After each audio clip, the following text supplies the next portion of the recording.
Hello friends, एक और नई कहानी के साथ। एक नगर में राजा भीमसेन राज करते थे। उनके एक प्यारी सी राजकुमारी थी, ब्रजबाला। राजा अपनी बेटी से बहुत प्यार करते थे। एक दिन वे अपने महल के बाग में घूम रहे थे, तभी उन्हें एक चिड़िया दिखाई दी। राजा उस चिड़िया के पास गए तो देखा वह सोने की तरह चमक रही थी।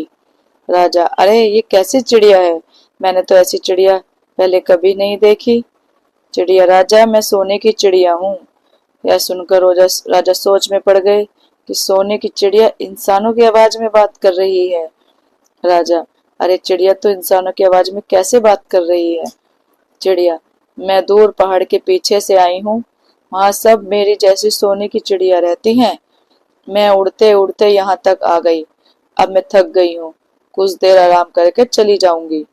राजा, रुको चिड़िया, क्या तुम मेरे महल में रह सकती हो?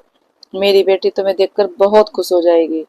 चिड़िया, ठीक है, लेकिन मेरी एक शर्त है, जब तक मेरा मन करेगा मैं यहीं रहूंगी, जब मैं जाना चाहूंगी तो मुझे जाने दोगे। राजा मान जाता है। वह अपनी उंगली उठा बैठा कर उस सोने की चिड़िया को अपनी बेटी ब्रजबाला को देता है।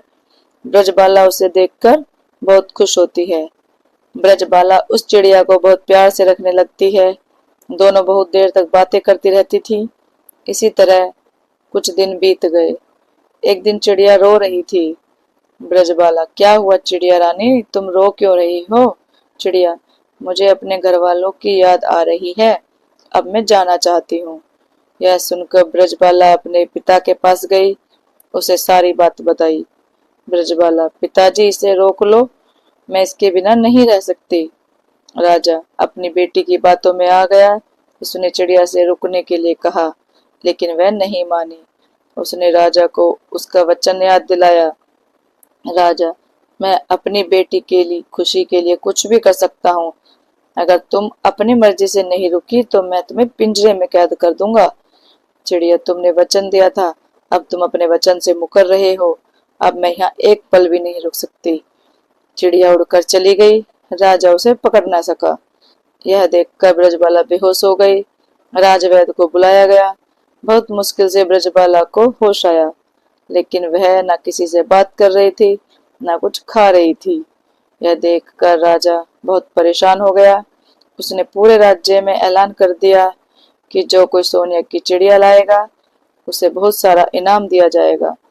ऐलान सुनकर बहुत से लोगों ने उस पहाड़ी के पीछे जाने की कोशिश की, लेकिन कोई वहां तक नहीं पहुंच सका। इधर ब्रजबाला की हालत बिगड़ती जा रही थी। एक दिन रात के समय राजा अपने महल की खिड़की के पास खड़े होकर रो रहा था।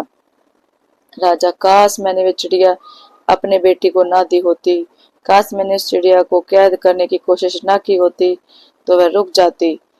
कुछ देर बाद उसे खिड़की पर वही चिड़िया बैठी दिखाई दी। चिड़िया, क्यों राजा, क्या हुआ? अपनी पूरी ताकत लगाकर भी मुझे नहीं ला पाए। राजा, चिड़िया रानी मुझे माफ कर दो, मेरी बेटी को बचा लो। चिड़िया उड़कर ब्रजबाला के पास पहुंच जाती है। चिड़िया को देखकर ब्रजबाला बहुत खुश होती है। चिड़िया कुछ दिन वहीं रहने लगती है। जब ब्रजबाला पूरी तरह से ठीक हो जाती है तो चिड़िया को जाने के लिए कहती है। चिड़िया, ब्रजबाला मुझे जाने दो, मेरे परिवार मेरा इंतजार कर रहा होगा, जब तुम मुझे याद करोगी मैं आ जाऊंगी। ब्रजबाला मान जाती है। राजा, तुम्हारा उपकार मैं कभी नहीं भूल सकता। चिड़िया, एक बात याद रखना, कभी भी किसी को छोटा नहीं समझना। यह कहकर चिड़िया उड़ जाती है। इसके बाद जब भी ब्रजबाला उसे याद करती है वह आ जाती थी। दोस्तों, अगर आपको मेरी कहानी अच्छी लगी हो तो लाइक, कमेंट और शेयर करें। चैनल को सब्सक्राइब करें। Thank you.